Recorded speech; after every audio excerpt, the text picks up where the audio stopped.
Autor, POV. Masalah kemarin sudah selesai, kamu tak perlu khawatir, mereka tak akan berani untuk mendekatimu lagi. Kirana mengangguk mengerti mendengar penjelasan Rudi Mahesa. Caraka sudah menceritakan semuanya, dan itu adalah usaha terbaik yang bisa dia lakukan untuknya. Tentu saja dia sangat berterima kasih kepada kekasihnya itu, karena Kirana tahu seandainya bukan karena nama Mahesa belum tentu kedua batch Asterisngan itu bisa mendapat balasan atas apa yang terjadi. Sebetulnya kemarin Caraka mengajaknya bertemu dengan para bajingan itu untuk mendapatkan kata maaf dari mereka, tapi Kirana masih terlalu marah untuk bisa memaafkan keduanya. Namun begitu melihat foto-foto yang dikirim Caraka dan melihat kondisi keduanya cukup membuat Kirana puas, setidaknya mereka tidak bebas begitu saja tapi ada harga yang harus mereka bayar. Hadian Izamnur malah menawarkan sejumlah uang, yang cukup fantastis, sebagai uang damai, tapi Caraka menolaknya dengan tegas, begitu juga dengan Kirana. Dengan menerima sejumlah uang malah membuatnya semakin merasa jijik, kotor seolah kehormatannya bisa dibeli dengan uang. Mengusir mereka dari Jakarta dan menghancurkan kendaraannya mungkin tidak seberapa dengan apa yang kamu rasakan. Kirana kembali terdiam mendengar ucapan Rudi Mahesa. Tapi percayalah, itu sudah sangat melukai harga diri mereka sebagai seseorang yang selama ini tak tersentuh, bahkan oleh hukum sekalipun. Kirana mengangguk menyetujui hal itu.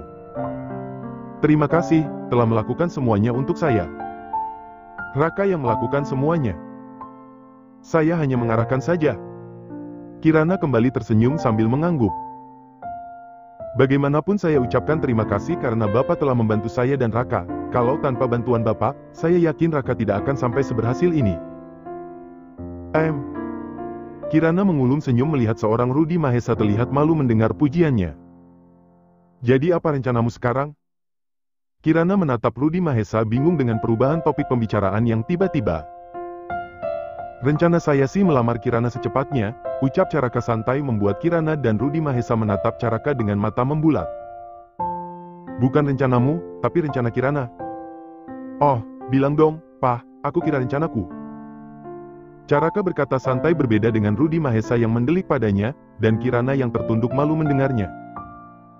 Apa rencanamu ke depannya? Apa kamu tetap akan menjadi seorang resepsionis? Kirana tak mengerti dengan pertanyaan Rudi Mahesa. Tentu saja dia akan menjadi resepsionis, itu sudah pekerjaannya kan? Apa tidak ada posisi yang kosong di lantai atas?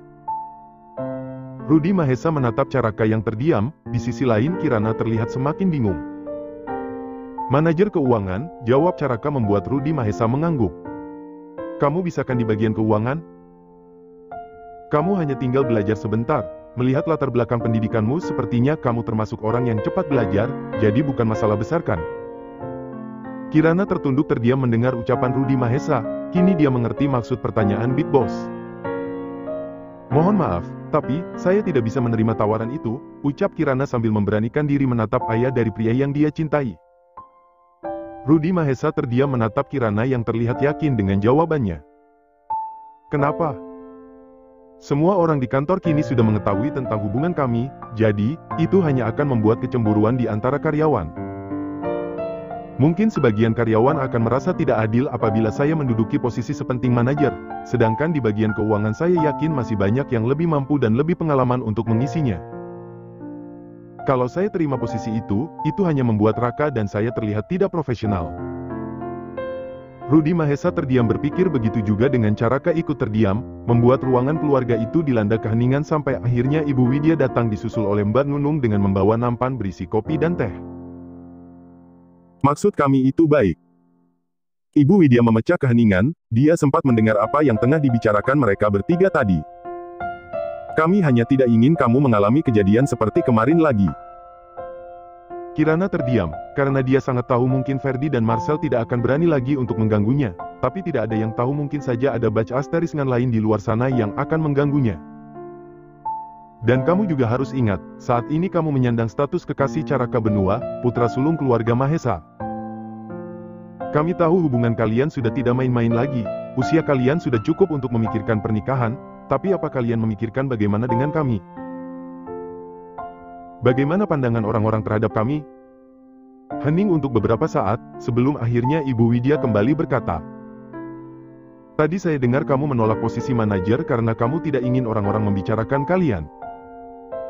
Tapi kalian tidak berpikir kalau orang-orang akan membicarakan kami karena memiliki menantu yang hanya seorang resepsionis. Mah, Hubungan ini bukan hanya tentang kalian, tapi juga kami. Bukan hanya perasaan dan hati kalian berdua saja yang harus dipikirkan, tapi juga perasaan kami sebagai orang tua. Kirana benar-benar hanya bisa terdiam, dia bahkan tak bisa mengangkat wajahnya. Dia menyadari selama ini dia terlalu sibuk memikirkan hatinya agar tidak terluka dalam hubungannya dengan Caraka, hingga dia lupa kalau ada hati lain yang harus mereka pikirkan. Karena bagaimanapun kehormatan dan nama baik keluarga Mahesa harus dipikirkan. Rudy Mahesa berdehem, dia mengambil cangkir kopi kemudian menyeruputnya. Kita bicarakan masalah ini nanti lagi, ucapnya membuat Ibu Widya menghela napas, kemudian mengambil cangkir tehnya. Kamu pikirkan lagi tentang posisi itu, lanjut Rudy Mahesa.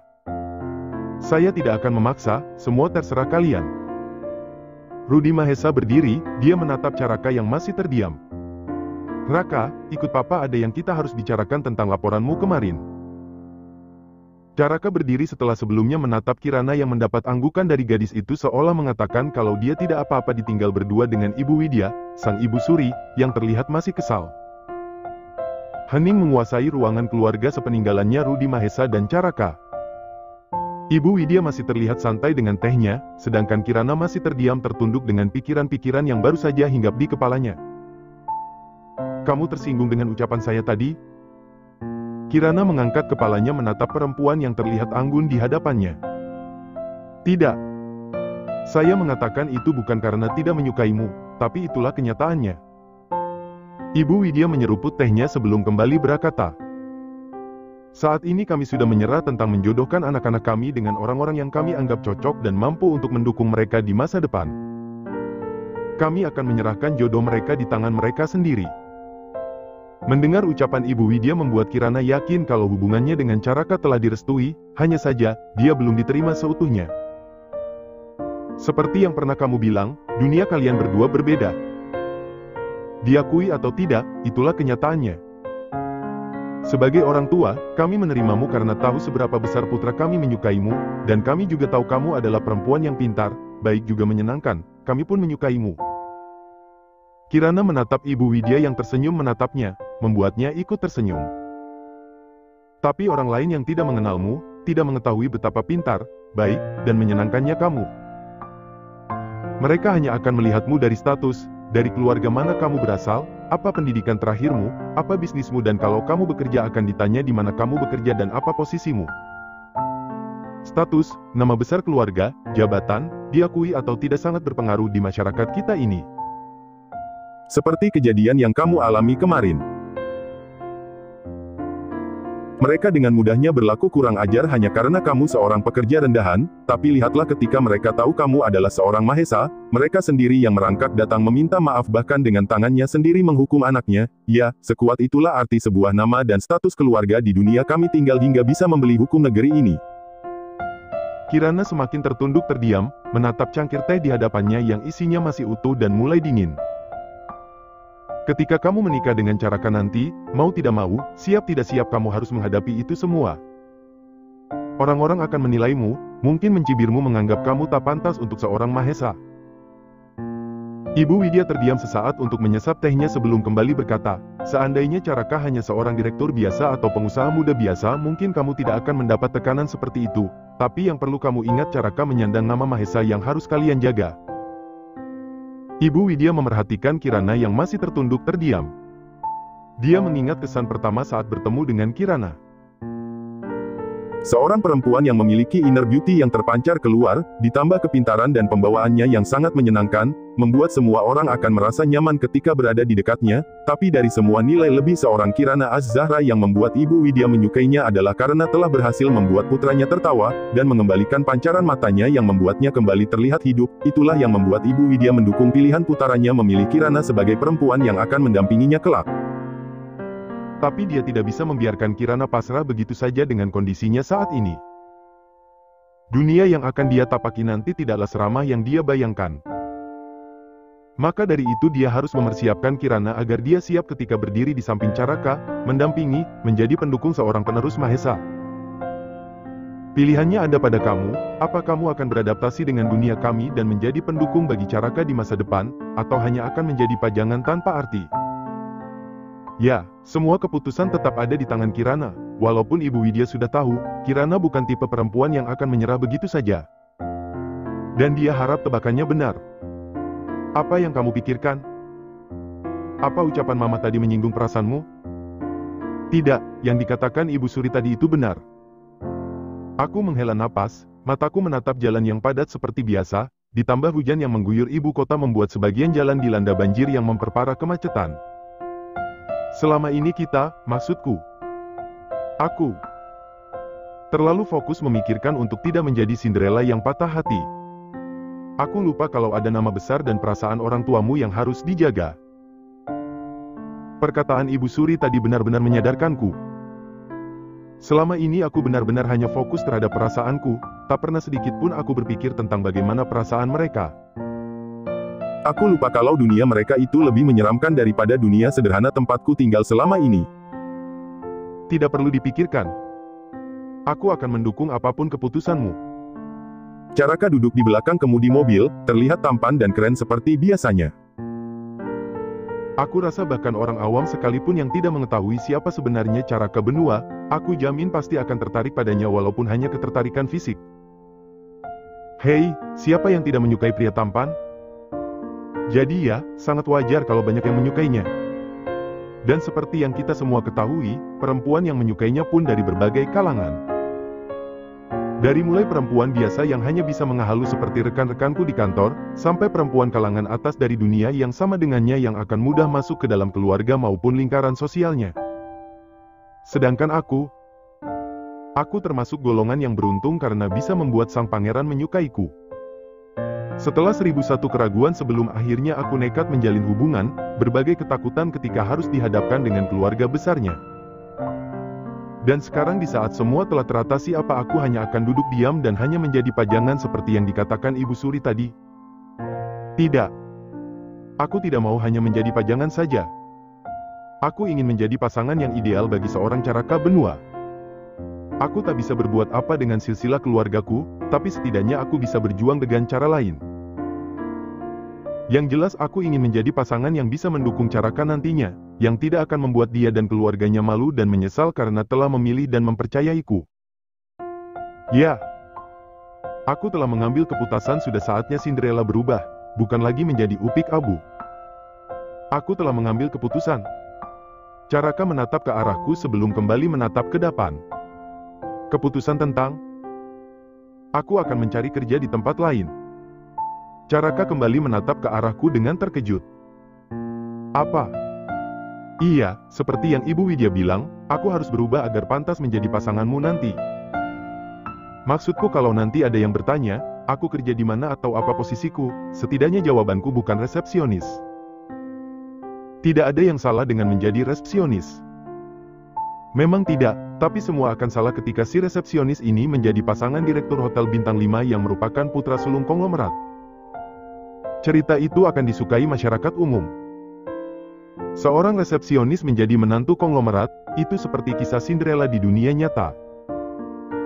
Ya, masyarakat umum akan menyukai itu, tapi tidak dengan rekan bisnis, keluarga besar orang tuamu, juga masyarakat yang tinggal di duniamu. Tidak perlu memikirkan pandangan dan ucapan orang lain. Ya, memang, kalau itu hanya menyangkut aku pribadi, aku tidak peduli terserah orang mau bicara apa tentangku. Tapi di sini bukan hanya tentang aku. Ada nama besar keluarga Mahesa yang harus kita jaga baik, orang tuamu, juga dirimu. Aku tak peduli dengan nama baikku. Saat ini kami masih terjebak di jalanan yang padat merayap. Ya, ini memang bukan saat yang tepat untuk membicarakan masalah ini, tapi aku harus membicarakan ini secepatnya sebelum aku kembali berubah pikiran. Ini bukan tentang kamu, tapi aku juga. Aku sedikit memiringkan tubuhku menghadap Caraka yang menatapku beberapa saat di antara berhentinya laju kendaraan. Aku ingin menjadi pasangan yang bisa membuatmu bangga.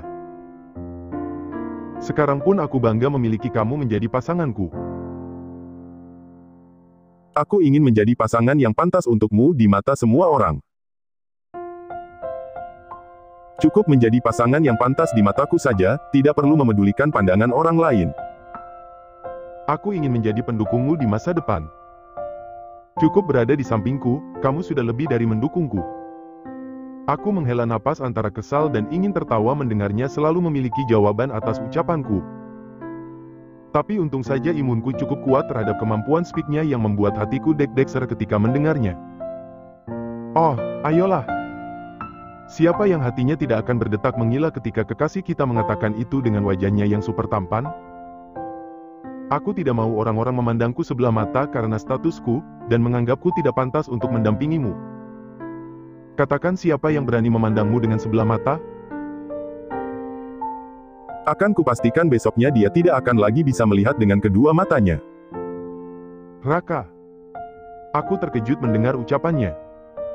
Yes, honey, ucapnya dengan santai tak memedulikanku yang menatapnya dengan mata membulat. Ih, nyebelin. Hahaha. Aku serius. Aku tahu, dan aku pun serius dengan ucapanku tadi, kamu cukup menjadi dirimu sendiri, berada di sampingku, itu sudah cukup untukku. Tapi, aku ingin mempunyai sesuatu yang bisa kubanggakan ketika aku memasuki duniamu nanti.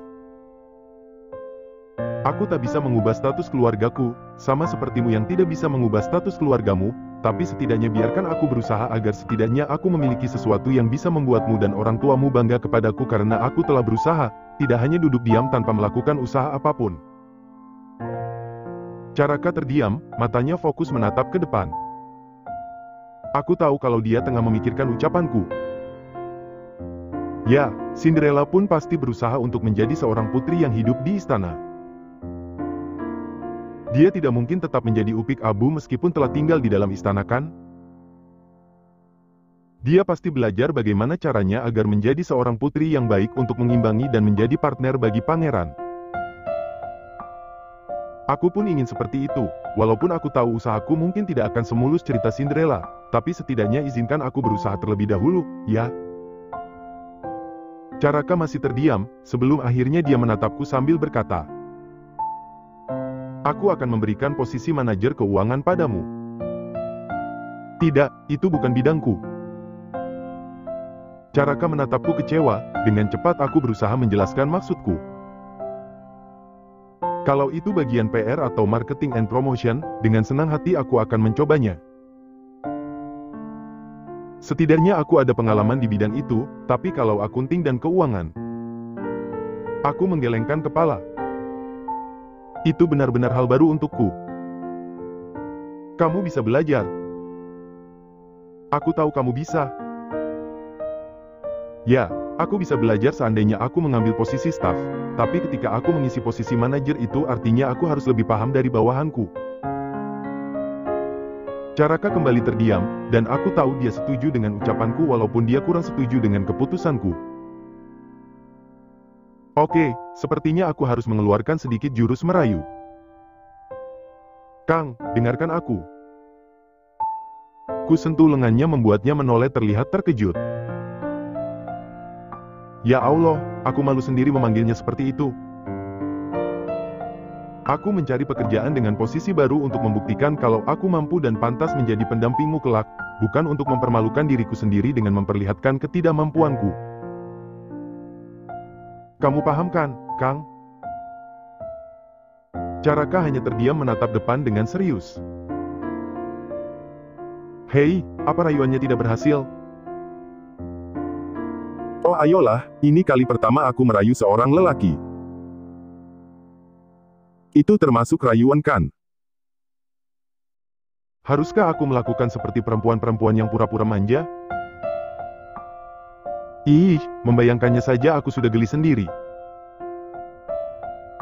Tapi baiklah, tidak ada salahnya aku mencoba. Kang Raka, boleh ya? Ya Tuhan, mudah-mudahan wajahku tidak memerah karena malu, dan seandainya ini juga tidak berhasil aku harap ada seseorang yang memukul kepalaku dan membuatku amnesia hingga lupa pernah merayunya seperti ini. Kamu membuatku tak bisa konsentrasi menyetir. Aku menganga mendengarnya. Oke, fix. Rayuanku Gatot alias gagal total. Lubang mana lubang? Aku benar-benar ingin menghilang saat ini juga. Lain kali kalau mau menggodaku, jangan ketika aku sedang menyetir atau melakukan pekerjaan, itu malah membuat konsentrasi buyar. Bahaya. Siapa yang menggoda? Tidak ada yang menggoda. Itu tadi. Kapan? Tidak. Coba panggil lagi. Panggil apa? Ayo dong, nah, panggil lagi Kang Raka seperti tadi. Bikin deg-degan tahu dengarnya. Ih, apaan sih? Hahaha, ayo dong, sekali lagi. Aku menggelengkan kepala sambil mengalihkan pandangan keluar. Nah, ayo dong panggil, Kang Raka. Lebih baik aku pura-pura tak mendengar, dan menatap keluar jendela seolah pemandangan hujan dan kemacetan kota Jakarta sesuatu yang sangat jarang terjadi. Banjir, lihat. Aku berusaha mengalihkan pembicaraan, tapi tidak berhasil. CKK. Aku juga harus manggil kamu dengan sesuatu yang bikin kamu deg-degan. Dia tidak tahu saja setiap dia manggil aku Nana, Rara, bahkan Kiki itu membuatku jantungan, belum lagi kalau dia manggil sayang, honey, baby, bah. Jangan tanya bagaimana kondisi jantungku. Yang pasti deg-degan tak karuan. Nana, Rara, Kiki, sayang, honey, sweetheart, baby, yang mana yang kamu suka? Aku masih terdiam sambil melukis di jendela mobil yang berembun menggunakan jari telunjuk. Atau Senin aku panggil Nana, Selasa Rara, Rabu Kiki, Kamis sayang, Jumat honey, Sabtu sweetheart, Minggu baby, pas kan buat seminggu. Aku langsung menatap Nih Horor. Kalau seperti itu aku bisa lupa siapa namaku sebenarnya. Hahaha, ayo dong, nah, panggil sekali lagi. Aku janji nanti aku akan pikirkan tentang semua yang kamu ucapkan tadi. Kang Raka. Takut dia berubah pikiran, aku langsung memanggilnya Kang Raka yang langsung menatapku sebelum akhirnya tertawa terbahak-bahagia. Sepertinya aku sudah menemukan titik kelemahan seorang Caraka Benua, cukup menyebutkan mantranya maka dia akan menuruti keinginanku. Dan mantranya adalah, Kang Raka. Hei! Mantra itu hanya berlaku untukku, tidak berlaku untuk kalian.